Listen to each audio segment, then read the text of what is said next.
नमस्कार दोस्तों, आज हम सेकंड ग्रेड संस्कृत विभाग का जो पेपर 14 फरवरी 2023 को संपन्न हुआ था उसकी शिक्षण विधियों पर चर्चा करने जा रहे हैं। 98 नंबर पर प्रश्न पूछा गया है, भाषाया प्राथमिक कौशलम किम। भाषाया प्राथमिक कौशलम किम। बहुत ही सरल प्रश्न है कि भाषा का प्राथमिक कौशल क्या है। श्रवणम, लेखनम, वदनम, पठनम।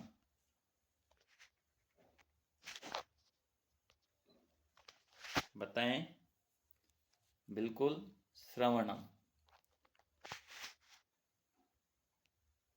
दूसरा प्रश्न है, एतेषु श्रवण कौशलस्य साधनम नास्ति। इनमें श्रवण कौशल का साधन नहीं है। गुरुमुखम, दूरवाणी, आकाशवाणी, वर्ण चित्राणी। तो सही उत्तर होगा बिल्कुल सही, वर्ण चित्राणी। क्योंकि गुरु के मुख से, दूरवाणी से, रेडियो वगैरह से और आकाशवाणी से श्रवण कौशल का विकास होता है, वर्ण चित्र से नहीं। अगला प्रश्न है, अशुद्ध उच्चारण से 10 लक्षणानि क उक्तवान। कौन विद्वान हैं जिन्होंने अशुद्ध उच्चारण के 10 लक्षण बताए हैं। तो सही उत्तर होगा वाल्मीकि, चरक, पतंजलि, पाणिनि। बताइए। पाणिनि सही उत्तर होगा। अगला प्रश्न है, पद्य शिक्षण से विधि वर्तते। पद्य शिक्षण की विधि है आगमन विधि, उद्बोधन विधि, खंडान्वय विधि, सूत्र विधि। हाँ बिल्कुल सही, खंडान्वयन, दंडान्वय, ये दोनों विधि किसकी है? पद्य शिक्षण की विधि है।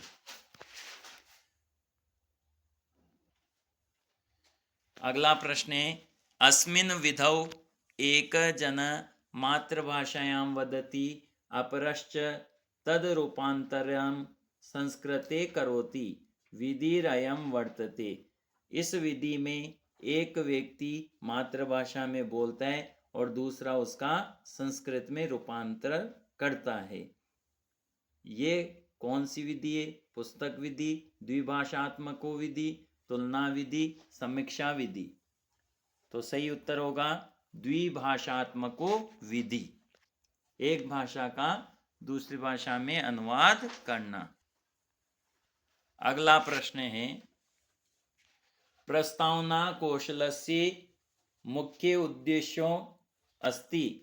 प्रस्तावना कौशल का मुख्य उद्देश्यम अस्ति, मुख्य उद्देश्य है पूर्व ज्ञान परीक्षणम, ज्ञानस्य दृढ़ीकरणम, काठिन्य निवारणम, अनुरंजनम। बिल्कुल सही है, सभी को पता है पूर्व ज्ञान परीक्षणम सही उत्तर होगा। अगला प्रश्न है, व्याख्यानम कतिविधम। व्याख्यान कितने प्रकार के हैं? तो व्याख्यानम षड्विधम, पदच्छेद आदि 6 प्रकार के व्याख्यान बताए गए हैं। वाग रूपम भाव प्रकटनम एव भवति। वाग रूपम भाव प्रकटनम एव भवति, वाणी के रूप में भाव प्रकट करना होता है, यानी मौखिक रूप से भाव प्रकट करना होता है। कौन सा कौशल है? भाषण, लेखनम, पठनम, श्रवणम। तो भाषणम कौशल है। सरल प्रश्न है।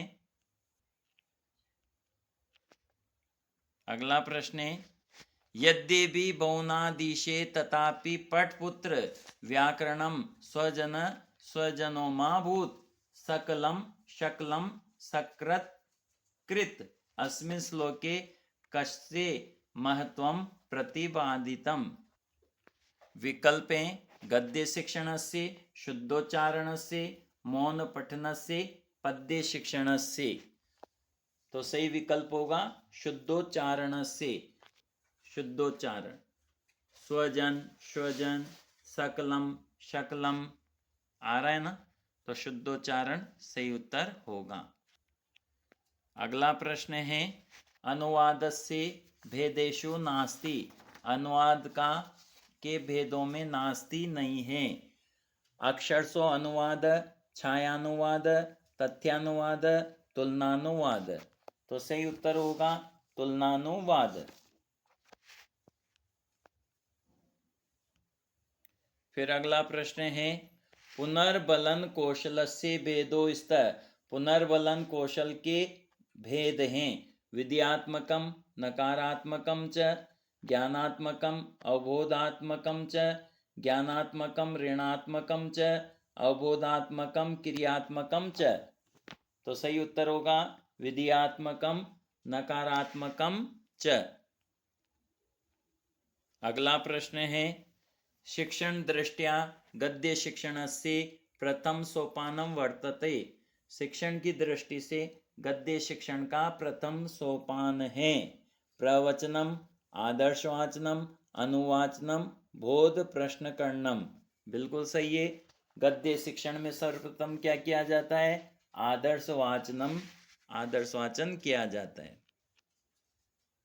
अगला प्रश्न है हर बटिये पाठ योजनाया पंच सोपानेषु क नास्ति। हर बटिये पाठ योजना के 5 सोपानों में कौन सा सोपान नहीं है?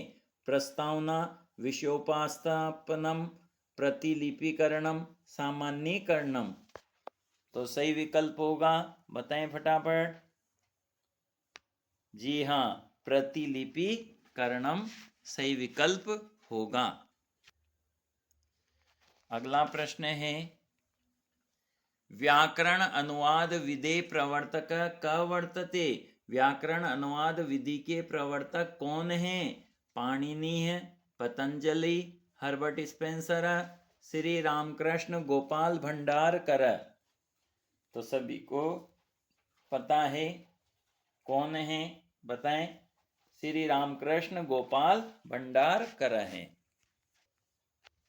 अगला प्रश्न है कस्मिन् सोपाने श्रवण कौशलस्य विकासो भवति। किस सोपान में श्रवण कौशल का विकास होता है? सुनने का विकास बच्चे में किस में होगा? प्रस्तावनायाम, गृह कार्य, आदर्श वाचने, मौन वाचने। तो 3 विकल्प सही होगा। आदर्श वाचने, आदर्श वाचन जब शिक्षक करेगा तो बच्चा सुनेगा। अगला प्रश्न है संस्कृत व्याकरण शिक्षणस्य विधि नास्ति। संस्कृत व्याकरण शिक्षण की विधि नहीं है। निगमन विधि, दंडान्वय विधि, आगमन विधि, सूत्र विधि। तो दंडान्वय विधि पद्य शिक्षण की विधि है। अगला प्रश्न है कामपि भाषां बोधितुं मातृभाषाया प्रयोगः कस्मिन् विधौ न भवति। किसी भाषा को समझाने के लिए मातृभाषा का प्रयोग कौन सी विधि में नहीं होता है? तो प्रत्यक्ष विधौ, प्रत्यक्ष विधौ सही विकल्प होगा। अगला प्रश्न है गद्य पाठ योजनाया उद्देश्य कथनम इत्यस्य सोपानस्य उद्देश्यम किम।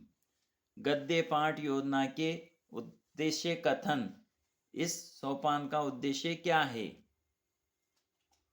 ज्ञात अंशस्य अनुस्मरणम, उच्चारणस्य संशोधनम, पाठोन्मुखीकरणम, भाषण कौशलस्य संपादनम।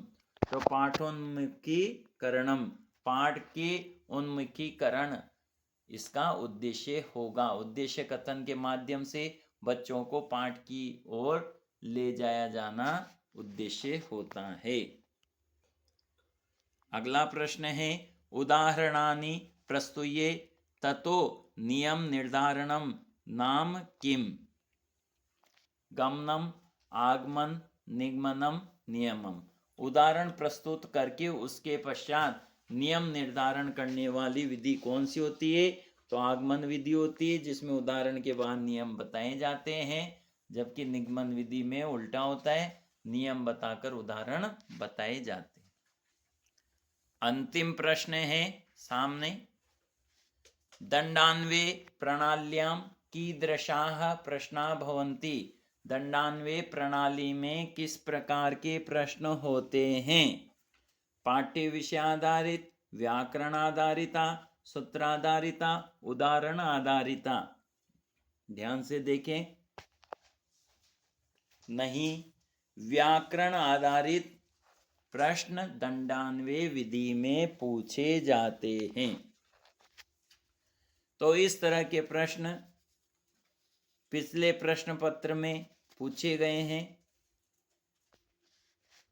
इसी प्रकार के प्रश्नों की आपको तैयारी करनी है।